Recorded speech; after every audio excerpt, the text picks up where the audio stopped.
Hey guys, good evening. It's me Nimmi. Macaroni അല്ലെങ്കിൽ pasta എന്നൊക്കെ പറഞ്ഞ ഈ സംഭവമാണ് നമ്മൾ റെഡിയാക്കാൻ വേണ്ടി പോകുന്നത് കേട്ടോ. അതിന് വേണ്ടിയിട്ടുള്ള ഇൻഗ്രീഡിയൻസ് എല്ലാം ഞാൻ നേരത്തെ തന്നെ അരിഞ്ഞു വെച്ചിട്ടുണ്ടായിരുന്നു.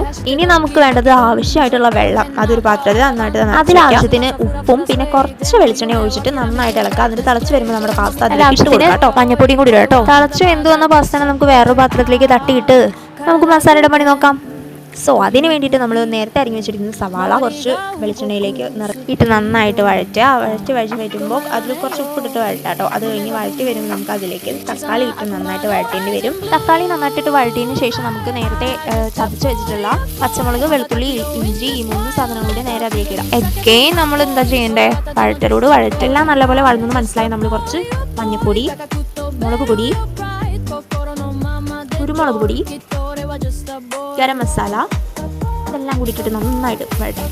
അപ്പോൾ അതിൻ്റെ ഡ്രൈ ആയിട്ട് വരുമ്പോൾ നമ്മൾ നേരത്തെ ഉണ്ടാക്കി വെച്ച പാസ്ത അതിലേക്ക് ഇട്ടിട്ട് ഒന്നുകൂടി വഴറ്റാം. സോ അപ്പോൾ ഇങ്ങനെ എല്ലാവരും ഉണ്ടാക്കി വെക്കല്ലേ. ബൈ.